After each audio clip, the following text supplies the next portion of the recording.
খোদা তোমার দুনিয়াতে একা আমি নিঃসহায়, মরুভূমি কারবালায়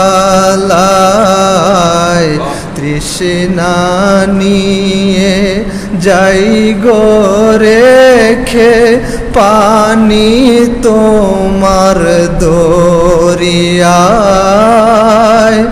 মরুভূমি কারবালায়।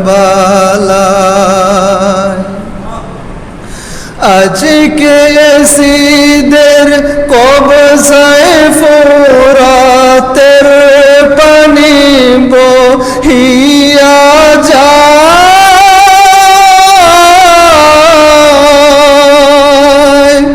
পানি পানি করে নবীর বংশ মাটিতে লুটায়, বংশ মাটিতে লুটায়। দেখো আমার করুণ দশা, তাপিত এই সাহারায়, মরুভূমি কারবালায়। খোদা তোমার দুনিয়াতে একা আমি নিঃসহায়, মরুভূমি কারবালায়।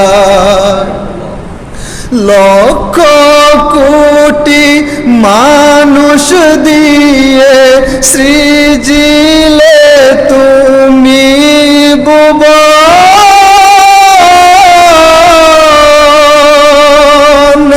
তোমার জন্য বিরাগী হই নাই কেহ মোর আপনজন, নাই কেহ মোর আপনজন।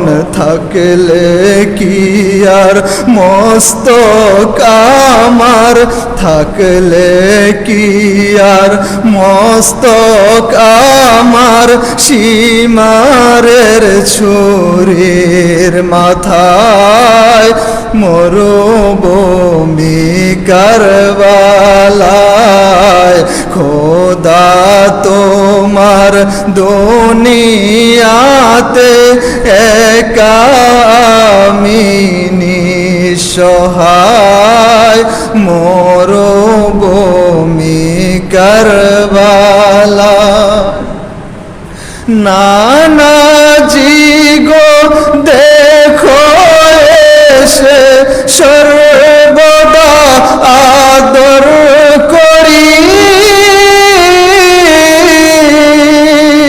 চুমো খেতে যেথাজি সেথায় সীমারের চুরি, সেথায় সীমারের চুরি। দুষ্ট সীমার বাসালো গো, দুষ্ট সীমার বাসালো গো, আমায় রক্তের দরিয়ায়, মরুভূমি কারবালায়। খোদা তোমার দুনিয়াতে একা আমি নিঃসহায়, মরুভূমি কারবালায়। তৃষ্ণা নিয়ে যাই গো রেখে পানি তোমার দরিয়ায়, মরুভূমি কারবালায়।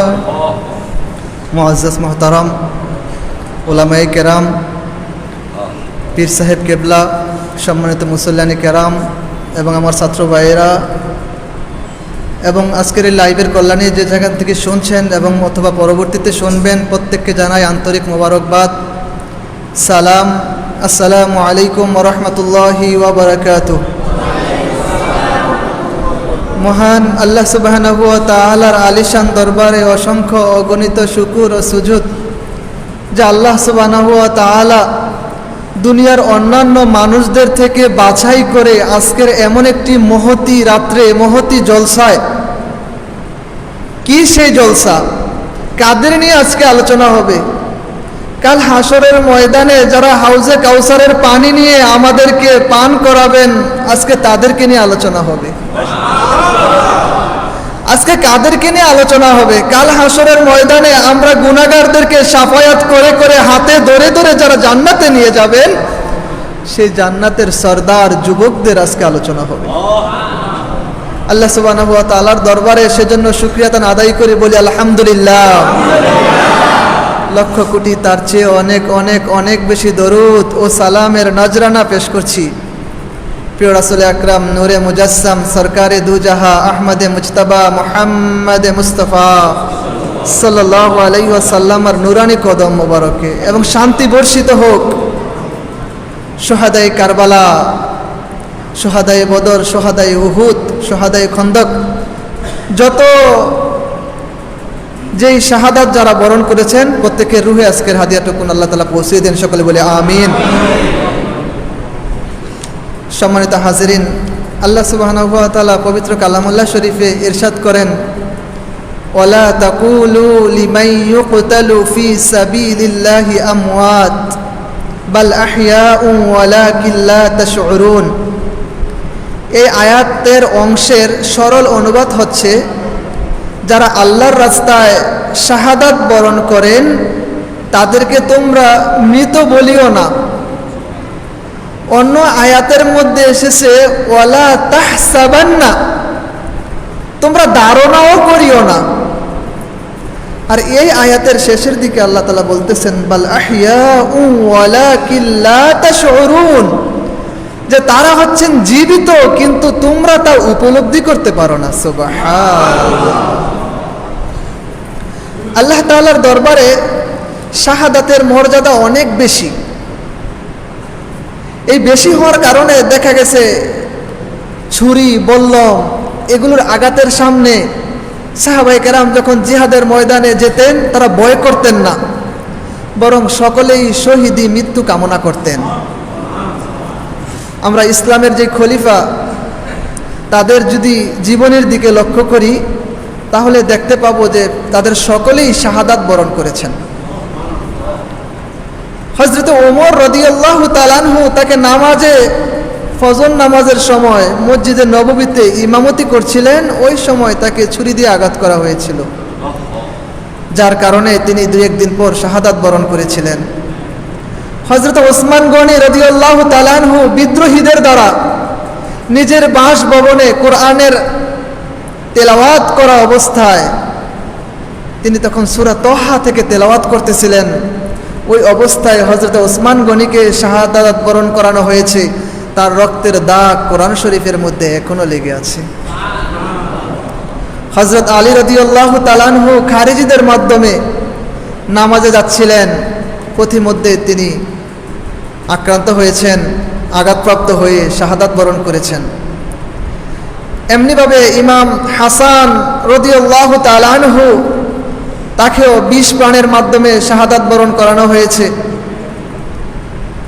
হযরত আবু বকর রাদিয়াল্লাহু তাআলা আনহু, তিনি অন্যদের মতো এভাবে আঘাতপ্রাপ্ত না হলেও রাসূল পাক সাল্লাল্লাহু আলাইহি ওয়াসাল্লামের সাথে হিজরতের রজনীতে যখন সওর পর্বতের গুহায় ঢুকলেন, সাপের কামড়ের কারণে তিনি খানিকটা তখন ব্যথা পেয়েছিলেন। তো নবীজির থুতু মোবারক যখন লাগানো হয়েছে তিনি সুস্থ হয়েছিলেন, কিন্তু মৃত্যুর পূর্ব মুহূর্তে হযরত আবু বকর সিদ্দিক রাদিয়াল্লাহু তাআলা আনহুর শরীরের মধ্যে ওই বিষক্রিয়া আবার দেখা দিয়েছিল।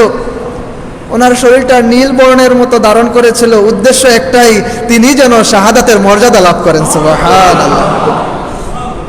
সম্মানিত হাজিরিন, এভাবে যত শাহাদাতের ঘটনা, আমরা যত যুদ্ধের ঘটনা বলি না কেন, বদরের যুদ্ধ, উহুদের যুদ্ধ, খন্দকের যুদ্ধ, যত বড় বড় যুদ্ধ সংগঠিত হয়েছিল, সব থেকে নির্মম নৃশংসভাবে যেই ঘটনাটা ঘটেছে সেটা হচ্ছে কারবালার ঘটনা। এই কারবালাতে কি হয়েছিল, কেনই বা ঘটেছিল? আমরা ধারাবাহিকভাবে জুমার আলোচনায় আহলে বাইতের শান মান নিয়ে আলোচনা করি। তবে আজকে আপনাদেরকে কারবালার যে ঘটনা এটা নিয়ে সংক্ষিপ্ত সময়ের মধ্যে শুধু এতটুকুনি আলোচনা করব। কেন আলোচনা করব? কারণ ওনাদের এই ঘটনা আলোচনা আমরা তো সব সময় শুনিও না। অতএব ওনাদের আলোচনা কেন করব না? যারা জান্নাতের সর্দার তাদের আলোচনা আজকে সংক্ষিপ্ত আকারে করব। সম্মানিত হাজিরিন, চলে যাচ্ছি আমিরে মুআবিয়া রাদিয়াল্লাহু তাআলা আনহু। তিনি যখন দুনিয়া থেকে বিদায় হয়ে গেলেন 40 হিজরি থেকে 60 হিজরি পর্যন্ত দীর্ঘ 20 বছর তিনি শাসন ক্ষমতায় ছিলেন। হযরত আমিরে মুআবিয়া রাদিয়াল্লাহু তাআলা আনহুর ইন্তেকালের পর মুসনাদে আরোহণ করলো তারই সন্তান ইয়াজিদ। তো ইয়াজিদ এতদিন যাবৎ আমিরে মুআবিয়া রাদিয়াল্লাহু তাআলা আনহু থাকাকালীন তার সেই দুষ্কর্মগুলো যা আছে এগুলো প্রকাশ্যে করতে পারতো না, কিন্তু এখন যখন সে ক্ষমতা পেল তখন এগুলো সে প্রকাশ্যে শুরু করলো। মদ, জেনা, ব্যভিচার এই জাতীয় অন্যায় জাতীয় এমন কোনো কাজ নাই যেটা ইয়াজিদ করতো না। এখন সে এই কর্মকাণ্ডগুলো বৈধতা দেওয়ার জন্য বিভিন্ন এলাকায় প্রদেশের যারা যারা নেতৃস্থানীয় ছিলেন তাদের কাছ থেকে বায়াত গ্রহণ করতেছেন। কারণ ইয়াজিদ জানতো যে এভাবে যদি বায়াত গ্রহণ না করি তাহলে মক্কা এবং মদিনা শরীফের মধ্যে আব্দুল্লাহ ইবনে ওমর, আব্দুল্লাহ ইবনে জুবায়ের এবং ইমামে হোসাইন রাদিয়াল্লাহু তাআলা আনহুম তারা যে আছেন তারা যদি ডাক দেন সমগ্র অঞ্চল থেকে লোকেরা শত শত হাজার হাজার লাখ লাখ লোকেরা এসে তাদের হাতের মধ্যে বায়াত গ্রহণ করে ফেলবে। ইয়াজিদ এই ভয় করত। আর এমনিতেও কোনো গরিব বা কেউ যদি যেটা উপযুক্ত না সেটার উপযুক্ত হলে সে দরাকে সরা জ্ঞান করে ফেলে। যেমনিভাবে ফেরাউন তিনি প্রাথমিক অবস্থায় ফকির ছিলেন, গরিব ছিলেন, যেভাবে হোক যখন বাদশাহী পেয়ে গেলেন তখন বলতে শুরু করলেন আনা রব্বুকুমুল আ'লা, যে আমি হচ্ছি বড় খোদা। নাউযুবিল্লাহি মিন যালিক। তো ইয়াজিদের অবস্থা এমনই হলো। বিভিন্ন অঞ্চলে গভর্নরদের কাছে চিঠি পাঠিয়ে দেওয়া হলো, বিশেষ করে মদিনাতে যেন ইমাম হোসাইনের কাছ থেকে বায়াত গ্রহণ করা হয়। মদিনার গভর্নর ছিলেন তখন ওয়ালিদ। ওয়ালিদের আহ্বানে ইমামে আলী মাকাম ইমামে হোসাইন তিনি সেখানে গেলেন, তাশরিফ আনলেন। যখন ওয়ালিদ বলল ইয়াজিদের হাতে বায়াত হওয়ার জন্য, ইমামে আলী মাকাম ইমামে হোসাইন সঙ্গে সঙ্গে নিষেধ করে দিলেন। না করে দিলে এটা কোশ্চিনকালেও হতে পারে না। কারণ আজকে যদি আমি ইয়াজিদের হাতে বায়াত গ্রহণ করে ফেলি তাহলে ইয়াজিদ যে অপকর্ম দুষ্কর্মগুলো করছে এগুলো মানুষের কাছে বৈধতা পেয়ে যাবে, একটা দলিল হয়ে যাবে যে যেখানে নবীর নাতি ইমাম হুসাইন ইয়াজিদের পক্ষে বায়াত গ্রহণ করে ফেলেছে সেখানে এই কাজগুলো বৈধ হয়ে যাবে। তো আল্লাহর নবীর নাতি ইমাম হুসাইন জীবন গেলেও সেটা কখনো করতে পারে না। এজন্য খাজা গরিবে নওয়াজ খুব চমৎকার করে বলেছেন, শাহ আস্তে হোসাইন, বাদশাহ আস্তে হোসাইন, দিন আস্তে হোসাইন, দিন পানা আস্তে হোসাইন, सरदत नादत दस्तेदार दस्ते याजिद हक्के बनाए ला इलाहा आस्ते हुसैन। खाजा गरीबे नवाज बोलेन सरदत नादत दस्तेदार दस्ते याजिद, নিজের মাথা মোবারক দিয়ে দিয়েছেন কিন্তু হাত দেন নাই, বায়াত গ্রহণ করেন নাই। ইমামে হোসাইন নিজের জীবন দিয়ে দিয়েছেন তবু ইয়াজিদের হাতে বায়াত গ্রহণ করে নাই। ইমাম হোসাইন ওয়ালিদের গভর্নরের বাড়ি থেকে বের হয়ে আসলেন। বের হয়ে তিনি এখন পরিবার পরিজনদের সাথে সিদ্ধান্ত নিলেন তিনি আর মদিনায় অবস্থান করবেন না। কেন? কারণ এখন যেহেতু ইমাম হোসাইন না করছেন যে বায়াত গ্রহণ করবেন না, তো এটা ইয়াজিদ শোনার পর রাগান্বিত হবে, সেও মদিনায় আসবে, মদিনায় রক্তপাত হবে, মদিনায় আক্রমণ করবে। কিন্তু ইমাম হোসাইন চাইতেন না যে নবীজির শহর মদিনার মধ্যে রক্তপাত হোক, মদিনার প্রতিবেশীরা আক্রান্ত হোক। ইমাম হোসাইন সেটা চাইতেন না। এজন্য তিনি তার কষ্ট হয় যে মদিনা শরীফ ত্যাগ করে অন্য কোথাও যেতে কষ্ট হবে, তারপরেও তিনি হিজরত করলেন। যেখানে মদিনা শরীফের মধ্যে মানুষ লক্ষ লক্ষ টাকা দিয়ে যেখানে যায় নবীদের রওজা শরীফ জিয়ারত করার জন্য, যেখানে আশেকরা যাওয়ার জন্য পাগল, সেখানে নবীর নাতি হুসাইন নবীজিকে রওজা মুবারকে রেখে তিনি মদিনা থেকে হিজরত করে মক্কা শরীফ চলে যায়। কতটা কষ্টের, কতটা বেদনা বিদুর। যাই হোক, সেখানে গেলেন, মক্কা শরীফে অবস্থান করলেন। এদিক দিয়ে তিনি যখন মক্কা শরীফে গেলেন, তখন কুফা নগরী থেকে শত শত চিঠি আসতে শুরু করলো। ঐতিহাসিক বর্ণনা মতে 150 চিঠির কথা বলা হয়েছে, কোন কোন বর্ণনায় 1200-র মতো চিঠির কথা বলা হয়েছিল। যাই হোক, তৎকালীন সময়ে এই দূরত্বের রাস্তা এত সহজ না যে যাবে আর আসবে, তো 150 চিঠিও যদি হয় তবুও তো কম না। চিঠির ভাষ্যগুলো কি ছিল? সারমর্ম ছিল এরকম যে, ইমাম হোসাইন, আমরা আপনার পিতা হযরত আলী কাররামুল্লাহু ওয়াজহাহু, আমরা তার অনুসারী, আমরা আহলে বায়াতের মহব্বত করি, আমরা আপনার পিতাকে অনুসরণ করতাম, আমিরে মুআবিয়ার পক্ষে আমরা ছিলাম না।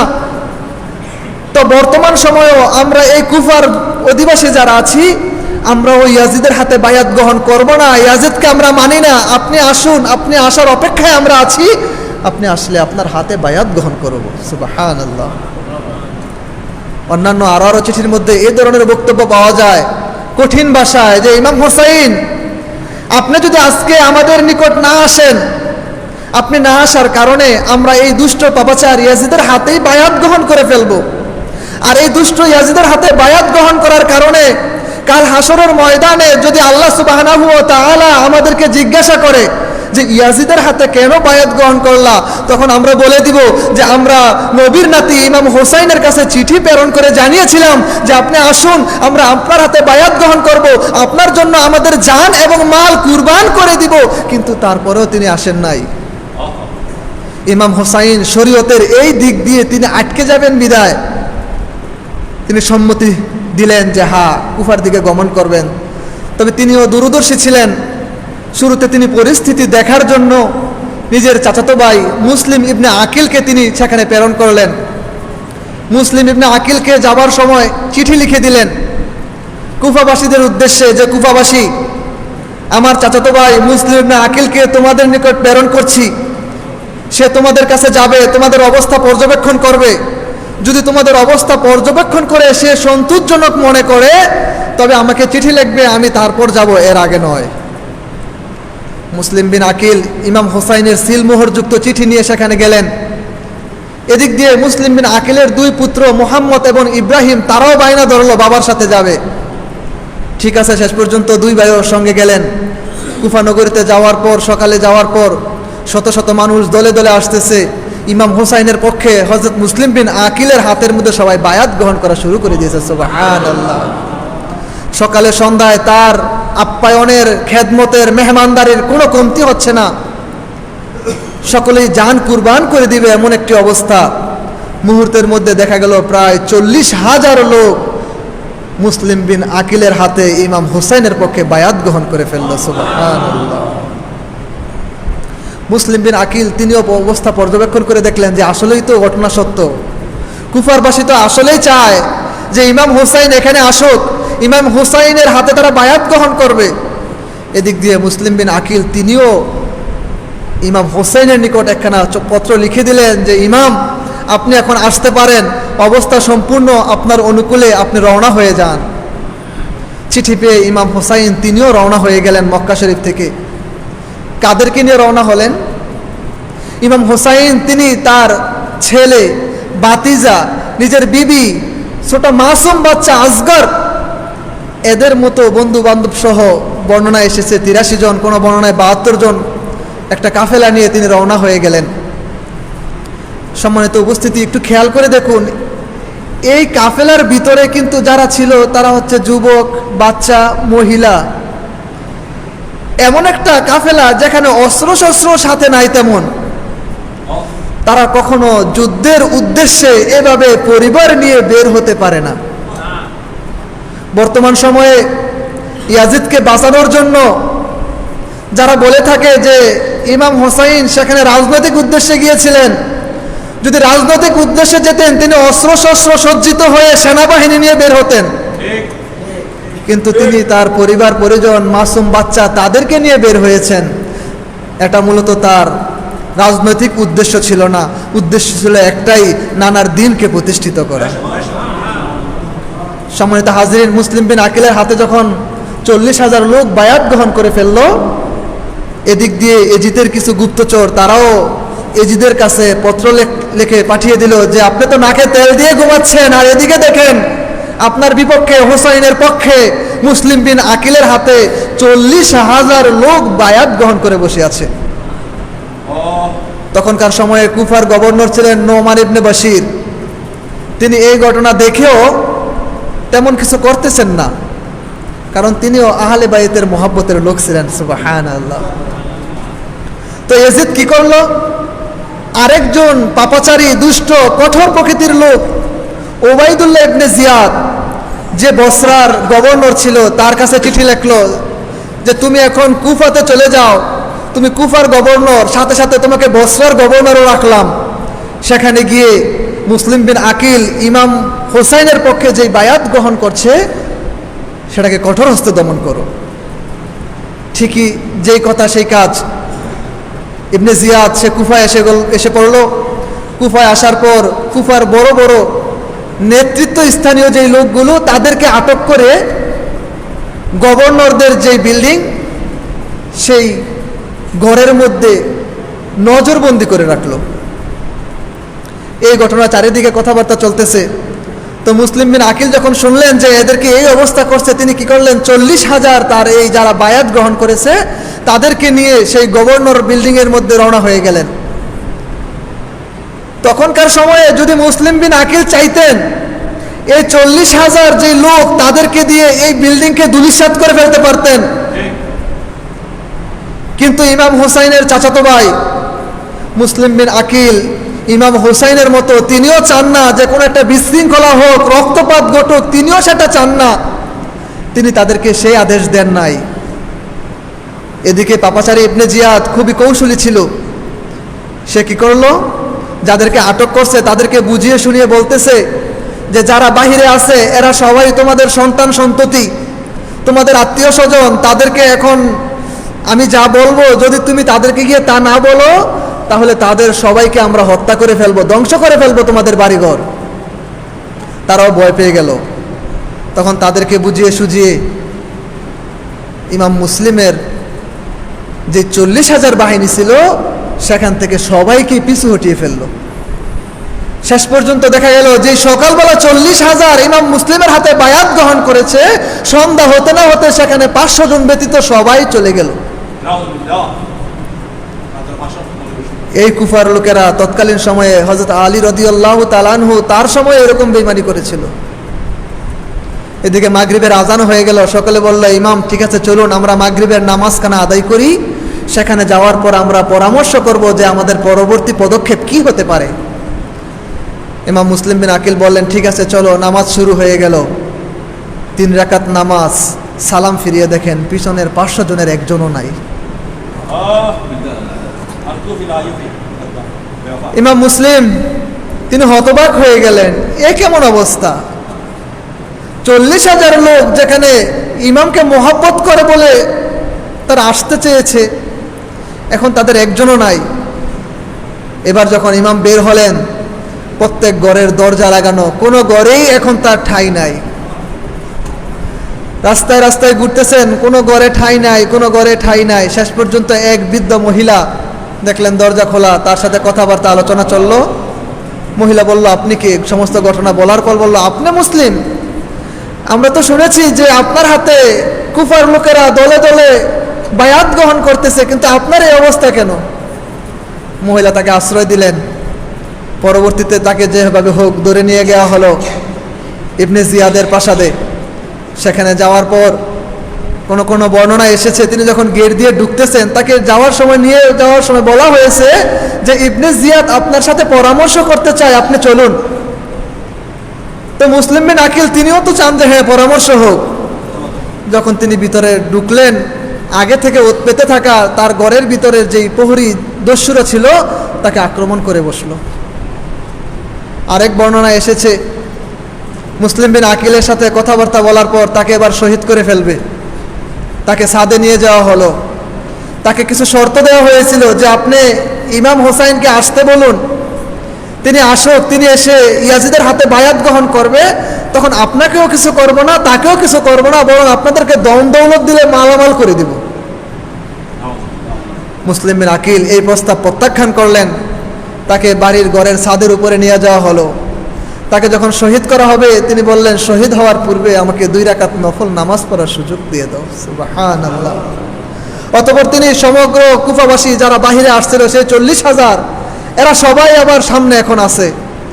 তাদেরকে উদ্দেশ্য করে ইমাম মুসলিম বিন আকিল তখন 3টি কথা বলেছিলেন যে তোমরা আমার সাথে তো যা করার করছোই, এখন তো আমাকে শহীদ করে ফেলা হবে, আমার মাথা থেকে গর্দানকে আলাদা করে ফেলা হবে। আমার 3টি কথা তোমরা রাখো, আমার যে অস্ত্র শস্ত্র যা কিছু আছে, যতটুকুনি আছে, এগুলো দিয়ে আমার কিছু ঋণ আছে, সেগুলো তোমরা পরিশোধ করে দিও। আমার 2 নম্বর যে ইচ্ছাটা, সেটা হচ্ছে যখন আমাকে শহীদ করা হবে আমার দেহটা একটা উপযুক্ত স্থানে নিয়ে দাফন করে দিও। 3 নম্বর যে শর্ত, তোমাদের মধ্যে যদি একজনের অন্তরেও সরিষার দানা পরিমাণও যদি আহলে বাইতের মোহাব্বত থাকে, দয়া করে ইমাম হোসেনকে আমি চিঠি লিখেছি, তিনি হয়তো আসতে শুরু করেছেন, এই সংবাদটা একটু তার কাছে পৌঁছে দিও। ইবনে জিয়াদ যখন এইসব কথা শুনল, সে তার সাথে খুব খারাপ আচরণ করলো, এবং কেউ যদি তার এই কথাগুলো বাস্তবায়ন করে, 3টি কথা যদি বাস্তবায়ন করে, তার অবস্থাকে বেগতিক করে ফেলবে, এটা সে ঘোষণা করে দিল। যাই হোক, ইমাম মুসলিমের চিঠির কথা শুনে ইমামে হোসাইন তিনি রওনা হয়ে গেলেন। সঙ্গে আনলেন বাতিজাদেরকে, নিজের ছেলেদেরকে, সবাই খুব আগ্রহের সাথে আসলো। একটা বেড়ানোর মতো অবস্থা, যে হ্যাঁ সেখানে অনেক বক্ত মরিদান থাকবে, আমাদের মোহাব্বত করবে, সকলে যেমন বেড়াতে আসছেন এমন একটি অবস্থা। কিন্তু অর্ধেক পথে আসার পর, মক্কা থেকে কিছু দূর আসার পর জানতে পারলেন ইমাম মুসলিমকে নির্মমভাবে শহীদ করা হয়েছে। ইমাম হোসাইন অবাক হয়ে গেলেন যে একটু আগে চিঠির মধ্যে আমরা কি দেখলাম, কি পেয়ে রওনা হলাম, অথচ এখন এ কি শুনতেছি, তাও শহীদ করা হয়েছে এমন নির্মমভাবে, কষ্ট দিয়ে। জানাজার লাশ পর্যন্ত দাফন করা হয় না। ওই দিক দিয়ে মুসলিম বিন আকিলের 2 ছোট ছোট নাবালক সন্তান, তাদেরকে পর্যন্ত শহীদ করে ফেলা হয়েছে। ইমাম হোসাইন তিনি আর পিছু হটলেন না, তিনি সামনে অগ্রসর হয়ে গেলেন যে আসলে ঘটনা কি এটা জানতেই হবে। যেতে যেতে যেতে যেতে কুফা থেকে 2 মঞ্জিল দূর কারবালার প্রান্তরে গিয়ে উপনীত হয়ে গেলেন। এদিক দিয়ে ইবনে জিয়াদ হুরকে প্রেরণ করলো 1000 সৈন্যবাহিনী সহ, যে যেখানে পাও ইমাম হোসাইনের কাছে, ইমাম হোসাইনকে গ্রেফতার করে নিয়ে আসো। হুর যখন ইমাম হোসাইনের সাক্ষাৎ পেয়ে গেল, বলল আপনি কেন যাচ্ছেন, আপনাকে আমরা গ্রেফতার করতে আসছি। ইমাম হোসাইন বললেন যে আমার দোষ কি, আমার কি অপরাধ, আমাকে গ্রেফতার কেন করবে, আমি তো এখানে যুদ্ধের জন্য আসি নাই। হুর বলল, যুদ্ধের জন্য না আসলেও আমি আদিষ্ট হয়েছি আপনাকে গ্রেফতার করার, গ্রেফতারি করব। শেষ পর্যন্ত হুরের অন্তরেও আহলে বাইতের মোহাব্বত ছিল। সমস্ত ঘটনা আলোচনা শোনার পর হুর বলতেছে, আচ্ছা ঠিক আছে, যেহেতু এখানে এসেই পড়ছেন, তো আমরা আজকে সারাদিন আলোচনা চালিয়ে যাই, যে আপনার সাথে আমার আলোচনা এখনো চলতেছে, আমার সৈন্যবাহিনী এটাই বুঝবে, কিন্তু রাতের অন্ধকারে সবাই যখন ঘুমিয়ে যাবে, তখন আপনি আপনার পরিবার পরিজনদেরকে নিয়ে রাতের অন্ধকারে আপনারা চলে যাবেন, আর সকাল হলে আমরা আর আপনাদের পিছু নিয়ে আপনাদের খোঁজ করব না, আমরা ইবনে জিয়াদের দরবারে গিয়ে বলবো যে আমাদেরকে ঘুমে রেখে তারা কোথায় যেন চলে গেছে। ইমাম হোসাইন সম্মত হলেন। ঠিকই যেই কথা সেই কাজ। রাত্রিবেলা যখন সবাই বের হয়ে গেলেন, অনেকটা পথ চলতেছেন চলতেছেন, সারা রাত চললেন, সকাল হয়ে গেল। ভাগ্যের নির্মম পরিহাস, এই ঘটনা যে নবীজি আগেই বলেছেন ঘটবে, এত সারাটা রাত তারা পথ চললো, কিন্তু সকালবেলা উঠে দেখে যেখানে তারা ছিল এখন পর্যন্ত সেখানেই আছে। সকাল হলে হুর বলতেছে, কি ব্যাপার ইমাম, আপনারা যান নাই? ইমাম বলতেছেন, সারা রাত্র গমন করেছি, কিন্তু কিভাবে যে কি হলো, আমরা এখনো এই জায়গায় অবস্থান করলাম বুঝতে পারতেছি না। হুর বলল, সমস্যা নাই, আমরা আজকে সারাদিন আলোচনা চালিয়ে যাব। বলবো যে আপনার সাথে আমাদের মীমাংসা এখনো হয় নাই, আলোচনা চালিয়ে যাব। রাত্র হয়ে গেল, আগের গতকালের মতো আজকেও রওনা দিলেন, কিন্তু সকাল হলে দেখলো যে গতকাল যে অবস্থা আজকে সেই অবস্থা। এভাবে 3টা দিন যখন অতিবাহিত হয়ে গেল, 3 দিন একই ঘটনা ঘটল। তখন এক পথচারীদের নিকট ইমাম বাহিনী কর্তৃক যখন জিজ্ঞাসা করা হলো যে এই জায়গাটার নাম কি, তখন তারা বলতেছে কারবালা। এই কারবালাটা বলার সঙ্গে সঙ্গে ইমাম হুসাইনের কলিজার মধ্যে মোচড় দিয়ে উঠলো, আরে এটা তো সেই জায়গা, যেই জায়গার কথা নানা জান আগেই ভবিষ্যৎবাণী করে গিয়েছিলেন যে এ জায়গায় হবে আমার শাহাদাতের স্থান, এখান থেকে আমি আর বের হতে পারবো না। ইমাম হুসাইন বুঝতে পারলেন এখান থেকে আর যাওয়া তার সম্ভব হবে না। তিনি তার সঙ্গী সাথীদেরকে নিয়ে সেখানে তাঁবু গাড়লেন। এদিক দিয়ে যখন ইবনে জিয়াদ, ওই দিক থেকে দামেস্ক থেকে ইয়াজিদ হাজারে হাজারে সৈন্যবাহিনী প্রেরণ করতেছে এখন কারবালার প্রান্তরের দিকে। উদ্দেশ্য একটাই, ইমাম হুসাইনের থেকে বায়াত গ্রহণ করা। কিন্তু ইমাম হুসাইন তো কার রক্তের, নিজের জান দিয়ে ফেলবে কিন্তু ইমান দিবে না, সে তো সেই ইমাম। তো ইমাম হুসাইনের কাছে যখন এইভাবে আস্তে আস্তে আস্তে আস্তে প্রায় 22,000 সৈন্য, সম্মানিত হাজিরিন একটু কল্পনা করুন, যেখানে মাত্র 72 জন, তার মধ্যেও আছে বাচ্চা, শিশু, নাবালেক, মহিলা, বৃদ্ধা, অস্ত্র শস্ত্র সজ্জিত নয়। অপরদিকে 22 থেকে 23,000 সশস্ত্র বাহিনী কারবালার প্রান্তরে। ফোরাত নদীর তীর ঘিরে ফেললো 4,000 সৈন্যবাহিনী, শুধু ফোরাত নদীর তীরটাকেই ঘিরে ফেললো। ইমাম বাহিনীর সাথে কথা হয়েছে, তখন ইমাম আমর বিন সাআদের সাথে কথা বলতেছেন। সে হচ্ছে ইবনে জিয়াদের পক্ষ থেকে পাঠানো প্রধান সেনাপতি। তো আলোচনার পরে আমর বিন সাআদকে বলতেছে যে দেখো, আমাদের উদ্দেশ্য তো এখানে আসাটা যুদ্ধ ছিল না, ক্ষমতা দখলও ছিল না। আমাকে কুফাবাসী চিঠি লিখেছে, আর শরীয়তের দিক থেকেও আমার উপর এটা বর্তায় যে আমাকে এখন সেখানে যেতে হবে, এজন্য আমি মূলত এসেছি। তো যাই হোক, আমি তোমাদেরকে 3টি প্রস্তাব দিচ্ছি, তোমরা আমার একটা প্রস্তাব গ্রহণ করো, যে কোনো একটা তোমাদের ভালো মনে হয় সেটাই প্রস্তাব গ্রহণ করো। কি প্রস্তাব? আমাকে তোমরা এখান থেকে যেতে দাও, আমি মক্কা শরীফে চলে যাই, বাইতুল্লাহ শরীফে গিয়ে সেখানে ইবাদত বন্দিগি করে করে আমার বাকি জীবনটা কাটিয়ে দেই। কিন্তু ইয়াজিদ বাহিনী বলল না, এটা হবে না। তো যদি এটা না হয়, আমাকে এমন কোনো অঞ্চলের দিকে যেতে দাও যে অঞ্চলে মুসলমান নাই, বিধর্মীরা থাকে। আমি সেই অঞ্চলে গিয়ে দিনের তাবলিগের দাওয়াত দিয়ে তাদেরকে ইসলামের পথে আহ্বান করে তাদের সাথে থেকে আমি আমার জীবনটাকে কাটিয়ে দেই। ইয়াজিদ বাহিনী বলল না, এটাও অ্যাকসেপ্ট করলাম না। তো এটাও যদি না হয় তাহলে আমাকে ইয়াজিদের কাছে নিয়ে চলো, আমি সেখানে গিয়ে তার সাথে আলোচনা করে তারপর একটা মীমাংসা করব। তারা বলল আচ্ছা ঠিক আছে, এই প্রস্তাবটা আমরা ইবনে জিয়াদকে পাঠাই।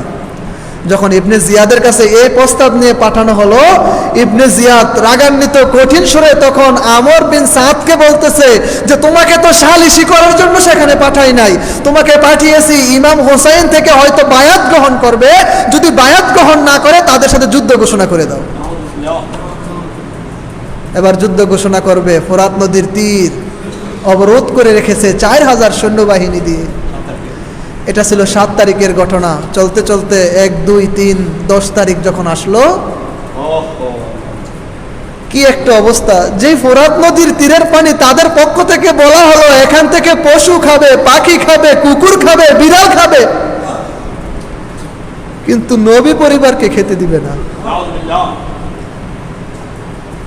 কাল হাসরের ময়দানে যার নানা যান হাউজে কাউসারের পানি নিয়ে নিয়ে তৃষ্ণার্তদেরকে পানির পিপাসা মিটাবেন, যেদিন মাথা থেকে আধ হাত উপরে সূর্য থাকবে, মাথার মস্তকগুলো গলে গলে মানুষের নাক মুখ প্রস্রাব পায়খানার রাস্তা দিয়ে বের হয়ে এমন অবস্থা হবে, নিজেদের গামের মধ্যে, নিজেদের এই মগজের এই পুজের এগুলোর মধ্যে কারো আমল অনুযায়ী হাঁটু পানি, কারো কোমর, কারো গলা পর্যন্ত, কেউ সাঁতার কাটবে।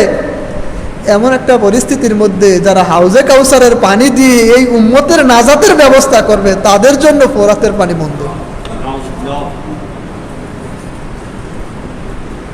10 তারিখ এসে গেল, কোনো মীমাংসা হলো না।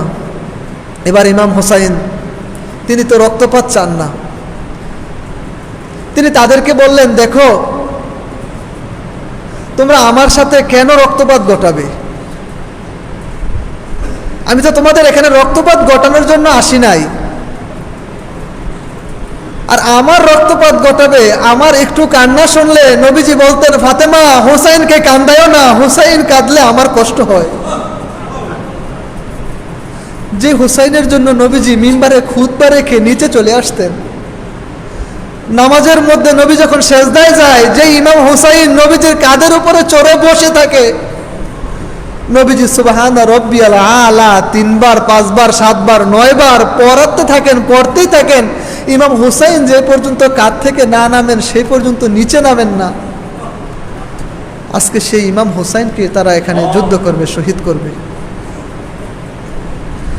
তো ইমাম হুসাইন তার যে বন্ধু বান্ধব সখী যারা ছিলেন তাদেরকে বলতেছেন যে ইয়াজিদের দল তো এখন রক্তপাত ঘটাবে, আর তারা রক্ত পিপাসু আমার রক্ত নেবে।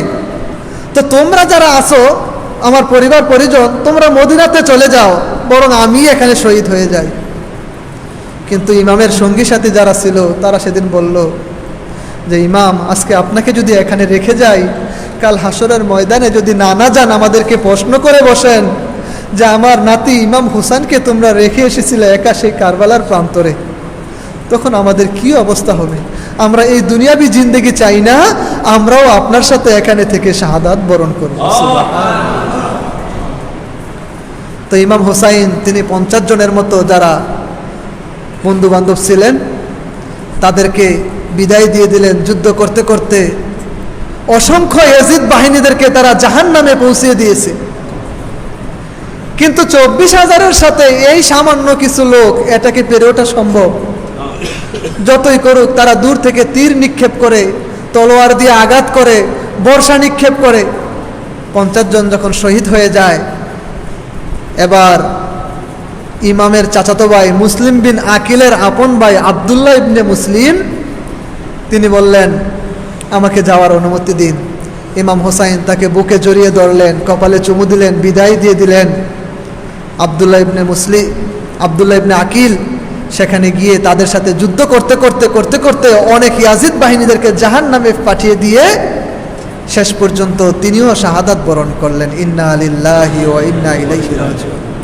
এর মধ্যে আরেকটি ঘটনা ঘটেছে। ওই শুরুতে 1000 সৈন্য নিয়ে যে হুর বিন ইয়াজিদ এসেছিল, এই যুদ্ধ শুরু হওয়ার প্রারম্ভে ইমাম হুসাইন তাদের সামনে গিয়ে বক্তব্য দিলেন যে তোমাদের মধ্যে কে আছো যে আহলে বাইতের মহব্বত কার অন্তরে বিন্দুমাত্র আছে? কে চাও যে আজকে এই কঠিন সংকটময় মুহূর্তে আমাদের পক্ষে অবস্থান করে আল্লাহর তৈরি জান্নাত নিতে চাও? তখন হুর বিন ইয়াজিদ তার মধ্যে কেমন একটা অস্বাভাবিক রকম অবস্থা দেখা দিল। তিনি ঘোড়া থেকে নেমে গেলেন। তার সঙ্গী সাথীরা বলতেছে, কি ব্যাপার? আপনি তো অনেক বড় বড় যুদ্ধের ময়দানে গিয়েছেন, আপনার সাথে আমরা যুদ্ধ করেছি, কখনো এই ধরনের একটা বিধ্বস্ত অবস্থায় আপনাকে তো দেখি নাই, আপনাকে কেমন অস্বাভাবিক মনে হচ্ছে? তখন হুর বিন ইয়াজিদ বলতেছে, আমি একদিকে দেখতেছি জান্নাত, অন্যদিকে দেখতেছি জাহান্নাম, আর আমি জান্নাত এবং জাহান্নামের মধ্যখানে আছি, এজন্য আজকে আমাকে এই অস্বাভাবিক অবস্থায় দেখতেছি। সঙ্গে সঙ্গে হুর বিন ইয়াজিদ তিনি ইয়াজিদের পক্ষ থেকে বের হয়ে তিনি জোরে জোরে এই কথা বলতে বলতে বের হয়ে গেলেন, দেখো দেখো আল্লাহওয়ালার পথে জাহান্নামী যেই লোক ছিল, জাহান্নাম থেকে সে এখন আল্লাহওয়ালা হয়ে আল্লাহর জান্নাতের দিকে রওনা হয়ে গেছে। এই হুর বিন ইয়াজিদ ইমাম হুসাইনের পক্ষে যাওয়াতে কিন্তু ইমাম হুসাইনের যে শক্তি সামর্থ্য বেড়ে গেছে সেটা না। অন্যদিকে ইয়াজিদের পক্ষের 22,000 থেকে হুর বিন ইয়াজিদ চলে যাওয়াতে তারও যে ক্ষতি হয়ে গেছে তাও কিন্তু না। কিন্তু এটা ছিল আল্লাহর পক্ষ থেকেই ফয়সালা যে আল্লাহ তাআলা কাকে কখন জাহান্নাম থেকে জান্নাতে নেবেন এটা আল্লাহ তাআলাই ভালো জানেন। সম্মানিত হাজরিন, তিনিও যুদ্ধ করতে করতে শহীদ হয়ে গেলেন। আব্দুল্লাহ ইবনে আকিল তিনিও শহীদ হয়ে গেলেন। এরপর ইমাম হুসাইন রাদিয়াল্লাহু তাআলা আনহুর সৎ ভাই যারা ছিলেন তারাও শহীদ হয়ে গেলেন। এভাবে শহীদ হতে হতে হতে হতে ইমাম হুসাইনের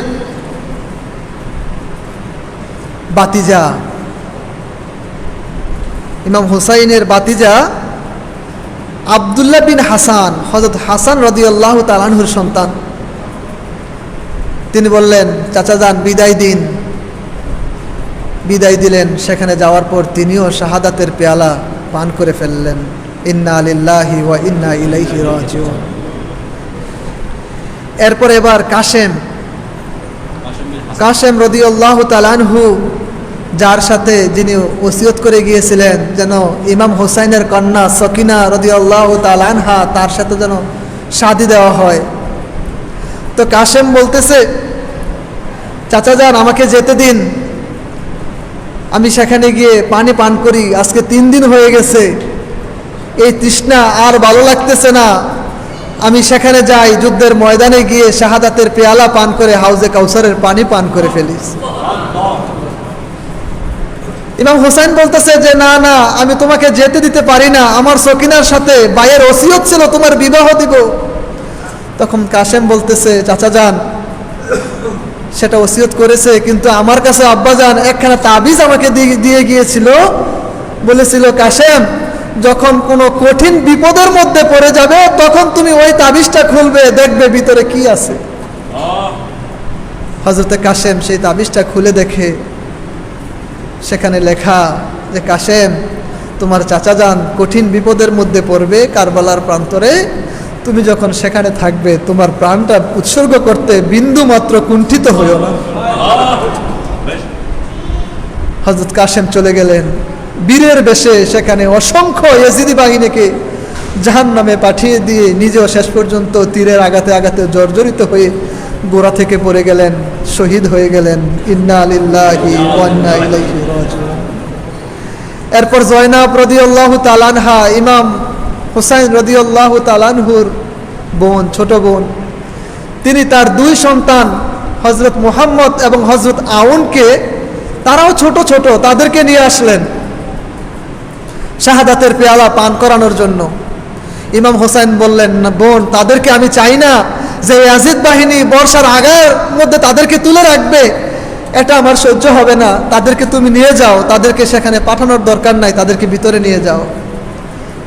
জয়নাব তিনি বললেন, না এটা হতে পারে না, আমার ভাই এখানে শাহাদাত বরণ করবে, আমার সন্তান নিয়ে আমি এখানে থাকবো, এটা হতে পারে না, আপনি তাদেরকে অনুমতি দিন, তারা চলে যাক। অনুমতি পেয়ে 2 ভাই যখন সামনে গেল, মুহূর্তের মধ্যেই ছোট ছোট বাচ্চা, তারা আর কি করবে, ইয়াজিদ বাহিনী তাদেরকে বর্ষার আঘাতের মধ্যে নিয়ে নিল। 2 ভাই শহীদ হয়ে গেলেন। হযরত জয়নাব শোকে কাতর, তবুও জোরে জোরে কান্না করে না। এরপর আসলো হযরত আব্বাস রাদিয়াল্লাহু তাআলা আনহু। তিনি দেখলেন যে ইমাম হোসেনকে অনুরোধ করা হচ্ছে আলী আসগরের জন্য যেন সামান্য একটু পানি নিয়ে আসা হয়। হযরত আব্বাস তখন সামনে ছিলেন, তিনি আর সহ্য করতে পারলেন না, তিনি চলে গেলেন পানি আনার জন্য।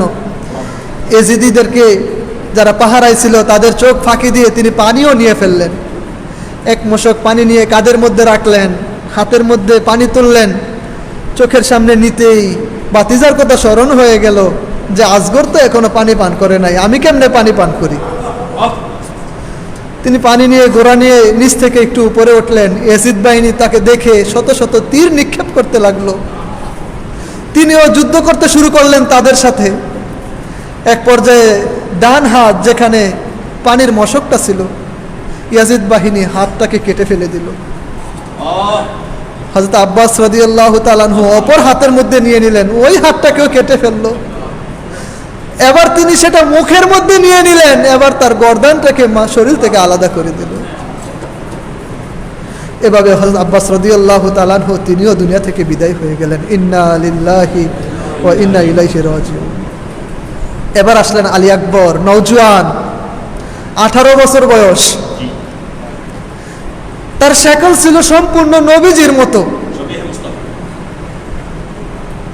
নবীজির আকৃতি যেরকম, আলী আকবরকে দেখতে সেই রকম মনে হতো। হযরত হাসান, হযরত হুসাইন, আরো যারা ছিলেন তারা সকলে আলী আকবরকে দেখে দেখে নবীজির স্বাদ মিটাতেন।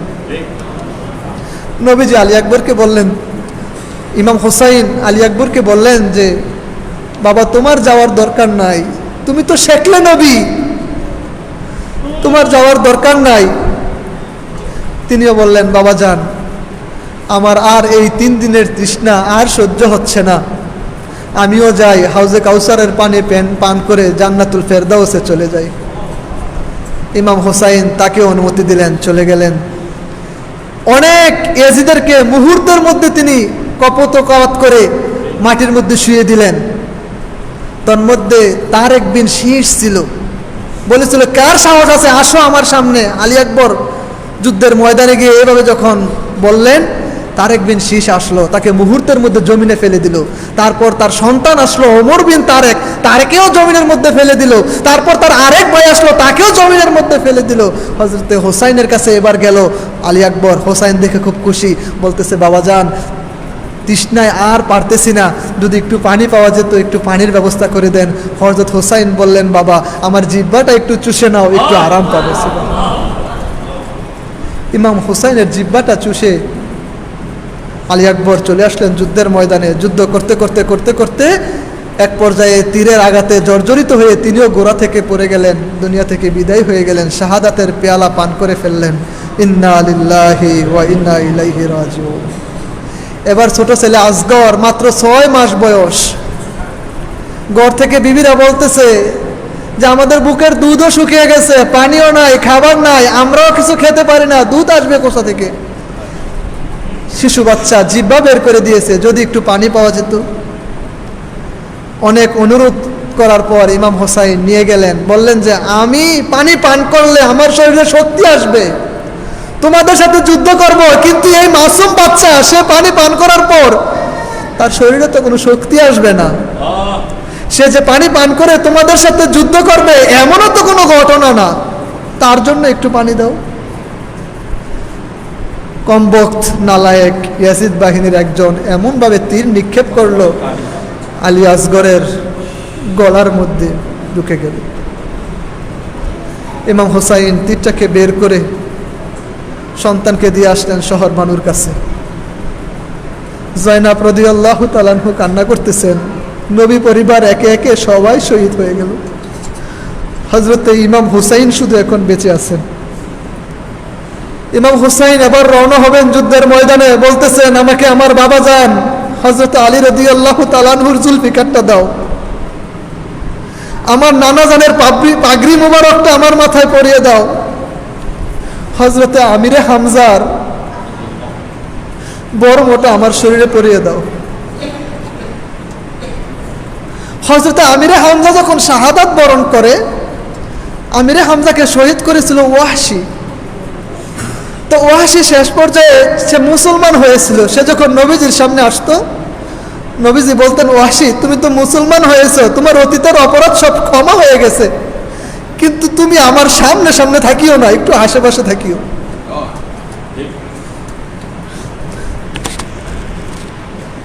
তো যে ইমাম হুসাইনকে শহীদ করলো, চাচা আমির হামজার শাহাদাত যে করেছে, শহীদ যে করেছে, মুসলমান হয়েছে, আল্লাহর নবীর সহ্য হয় না, সে সামনে থাকলে নবীজির ইয়াদ হয়ে যায়।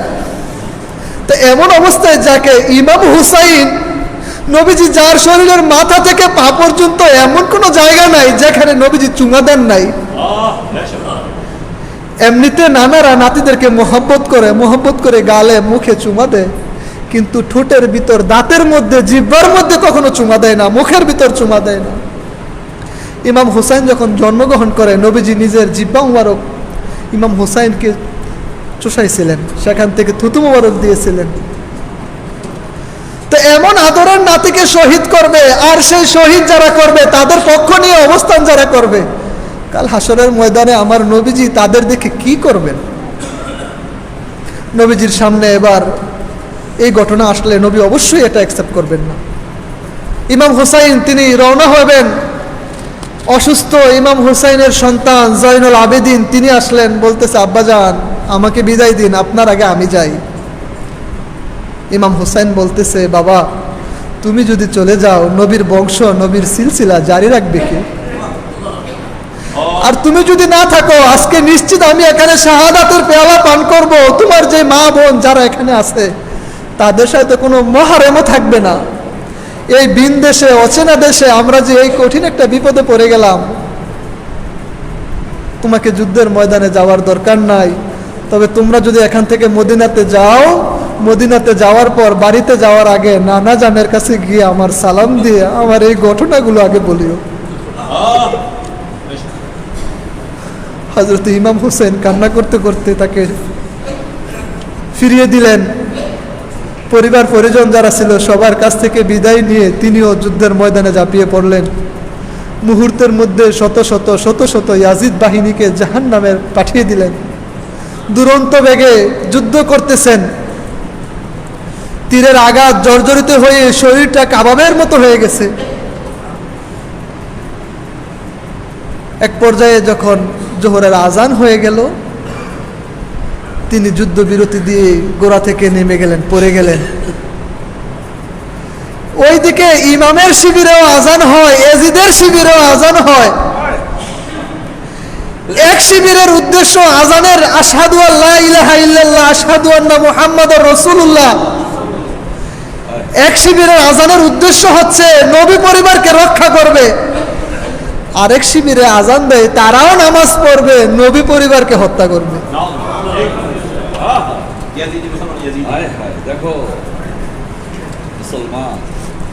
হযরত ইমাম হুসাইন তিনি আর পারলেন না, নিচে যখন পড়ে গেলেন, ইমাম হুসাইনের উপর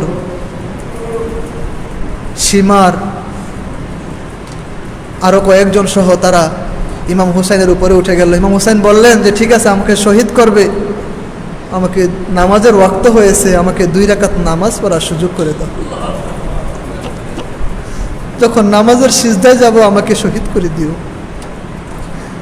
ইমাম হুসাইন যখন নামাজের সিজদায় গেলেন, পিছন দিক থেকে ছুরি চালিয়ে ইমামের দেহ থেকে মাথা মোবারকটা আলাদা করে দেওয়া হলো। ইন্না লিল্লাহি ওয়া ইন্না ইলাইহি রাজিউন। শহীদ তো করেছে, ইমাম হুসাইনের লাশটাকে বেওয়ারিশ করে রাখছে।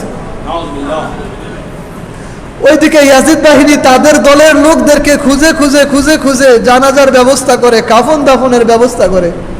কিন্তু এই বিন্দেশে এসে ইমাম বাহিনী, নবী পরিবার তারা মাঠে ময়দানে মস্তকবিহীন অবস্থায় ছড়িয়ে ছিটিয়ে আছে, তাদেরকে কাফন দাফন দেওয়ার মতো কোনো লোক নাই। হযরত যায়েনব রাদিয়াল্লাহু তাআলা আনহা, যাকে কোনো পুরুষ কখনো দেখে নাই, আজকে তিনি বের হয়ে গেলেন নিজেদের পরিবারের যারা শাহাদাত বরণ করেছে তাদেরকে একটু দেখার জন্য, একত্র করার জন্য। ওই দিন সেখানে রাখা হলো। সারা রাত রাখার পর ইমাম বাহিনীদেরকে কুফাতে নিয়ে যাওয়া হলো। সেখানে যাওয়ার পরও তাদের ইমাম বাহিনীর সাথে খুবই খারাপ ব্যবহার করা হয়েছে। যাই হোক, বিস্তারিত লম্বা ঘটনা। আসলে আজকে আমাদের এখানে এই আলোচনা বা অনুষ্ঠান করার একটাই উদ্দেশ্য যে ইমাম যারা কাল হাসরের ময়দানে জান্নাতে আমাদের সর্দার হবেন, তাদের মহাব্বত যেন আমাদের অন্তরে একটু পরিমাণও থাকে। যদি তাদের মহাব্বত আমাদের অন্তরে বিন্দু পরিমাণও থাকে, আমরা যত গুনাহগারও হই না কেন আমরা জান্নাতে যেতে পারবো ইনশাআল্লাহ। গত জুমাতেও বলেছিলাম যে বড় বড় মহাসাগরের পানি দিয়ে জাহান্নামের আগুন নিবানো সম্ভব হবে না, তবে আজকের এই ইমামদের জন্য যে চোখ থেকে যদি 1 ফোঁটা পানিও বের হয়, এই 1 ফোঁটা পানি আমাদেরকে জাহান্নামের আগুন নিবাতে সাহায্য করবে। সম্মানিত হাজিরিন, আলোচনা এখানেই শেষ করব ইনশাল্লাহ। এর পরবর্তী ধারাবাহিক ঘটনা আমরা সামনের জুমাতে ইনশাল্লাহ আলোচনা করব। আল্লাহ সুবহানাহু ওয়া তাআলা আমাদের সকলের অন্তরে এই ইমাম পরিবারের, নবী পরিবারের মহাব্বত নিয়ে ইবাদত বন্দেগী করার এবং দুনিয়া থেকে ইবাদত বন্দেগী করতে করতে চলে যাওয়ার তৌফিক দান করুক। সকলে বলে আমিন। ওয়া আখির দাওয়ানা আলহামদুলিল্লাহি রাব্বিল আলামিন। আসসালামু